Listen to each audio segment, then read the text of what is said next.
mọi người, là mình Chin Chin đây. Thì trước tiên mọi người hãy vô kênh của mình và đăng ký theo dõi cho mình nha. Và hôm nay mình sẽ nấu một món rất là đơn giản, đó là hàu hấp. Dạo này mình thấy trên mạng, trên TikTok có nhiều người ăn quá, cái mình nhìn mình thèm, cái mình đã quyết định mua về và nấu. Đây là 40 con hàu nha mọi người. Đó, bây giờ mình sẽ mang đi hấp nha. Đây. Đây. Rồi. Mình đọc trên mạng người ta kêu là phải hấp trong 20 tới 25 phút. Cho nên mình sẽ đợi ha. Canh giờ. Rồi. Ok. Khoảng bao nhiêu, 16 phút thì mình có mở ra coi thì mình thấy nó đã chín rồi. Và có mùi rất là thơm luôn á. Nè mọi người. Trời ơi, khói nghi ngút luôn nè. Wow. Đó. Tại vì mình sợ là hấp lâu quá nó sẽ bị khô á. Cho nên mình nghĩ là từng này là được rồi đó. Có mấy con nó mở nắp ra luôn rồi nè. Chín rồi mọi người ơi. Bây giờ cùng ăn với mình ha. Wow.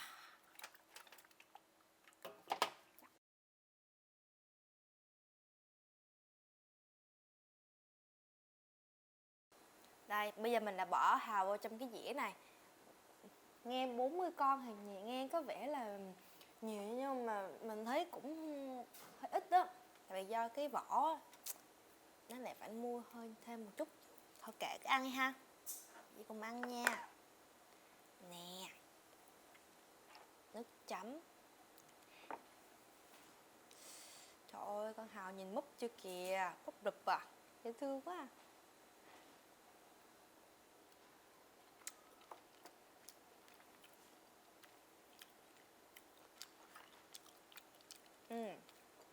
Ngon ghê.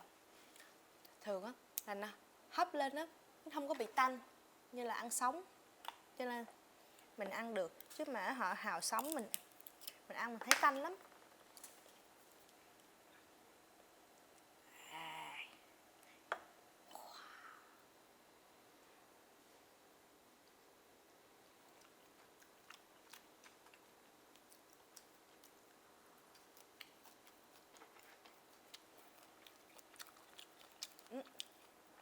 Rồi, cái này bé xíu vậy.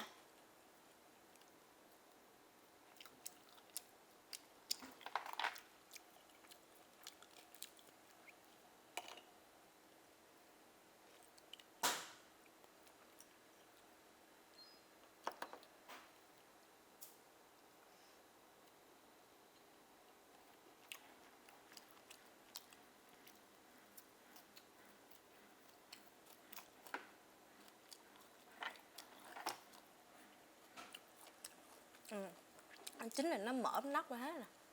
Nó mở miệng ra chứ.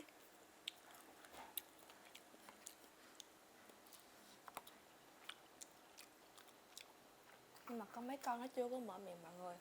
Giờ chắc tìm con nào mở.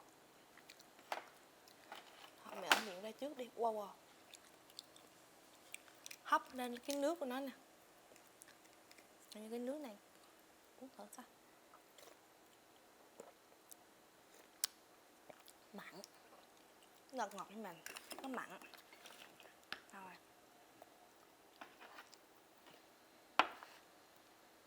Wow. Con này nhìn ngon quá nè.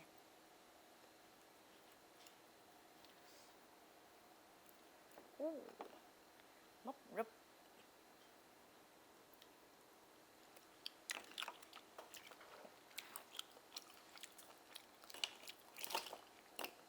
Mà mấy con hàu nãy nó hơi nhỏ mọi người.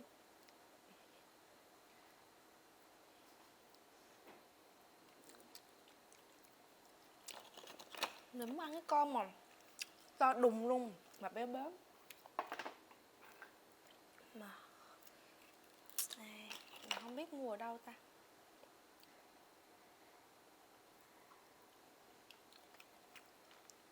Ngon quá. Cái nước chấm, nước chỗ bán hàu nó cho nè. Đây là nước gì? Ở gì? Muối ớt đỏ.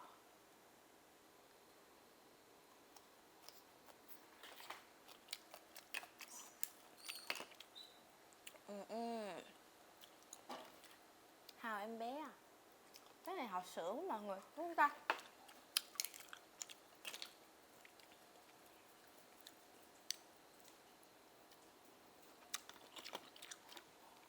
Nhưng mà hấp lên ngon ghê, không bị tanh luôn.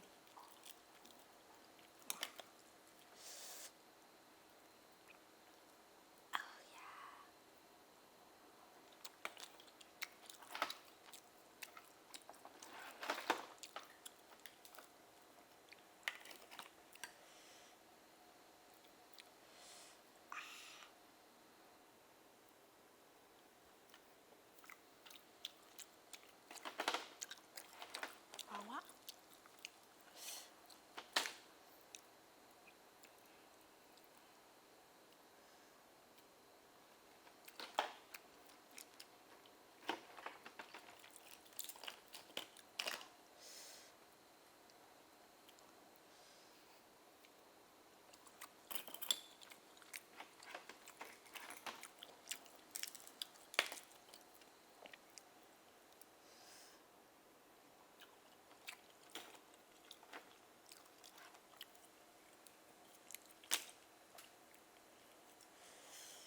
Wow. Nước chấm người ta làm ngon ghê.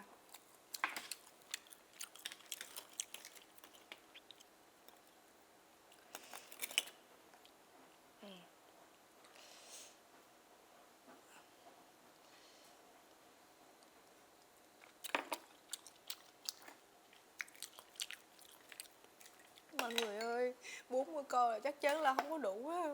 Trời ơi.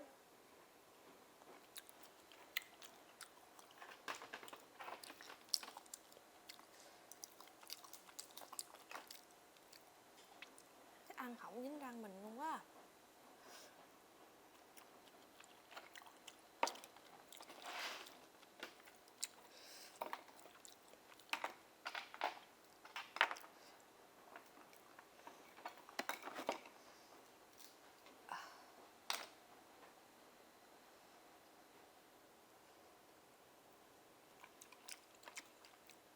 Cái nước nè, nó cũng ngọt lắm, mà có nhiều cặn ở trên mình không uống.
Ngon nhất cái mắt luôn.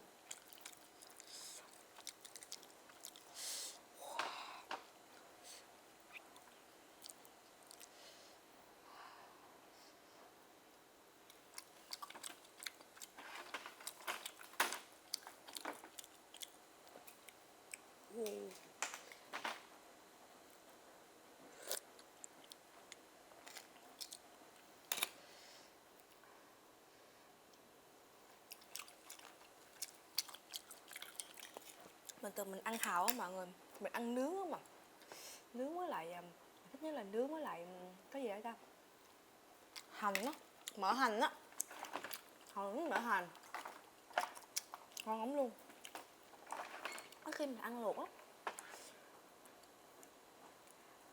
nhưng mà giờ thấy ăn luộc cũng ngon ghê á, mà nấu nhanh nữa.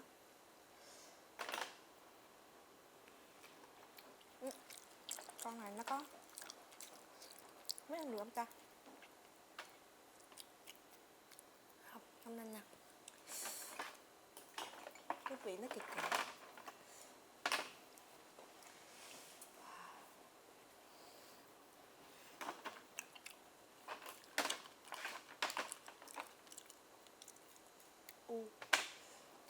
con này, coi nè, hàu em bé nè, hàu nhỏ xíu.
Rồi, hết rồi mọi người ơi.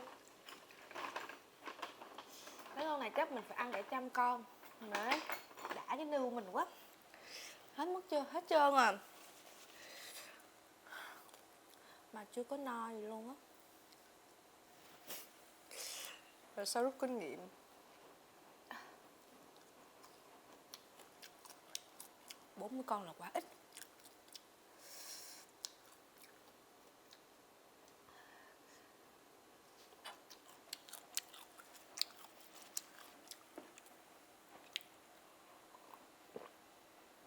Công nhận hàu luộc ăn rất ngon mọi người. Đặc biệt là ăn mình giữ được cái vị tươi á. Bạn nào mà ăn không ăn sashimi được á thì bạn nào mà không ăn sống được á thì mình có thể ăn luộc như vậy nè mà thấy ngon á. Còn bây giờ xin chào và hẹn gặp lại mọi người ở tập tiếp theo. Bye bye.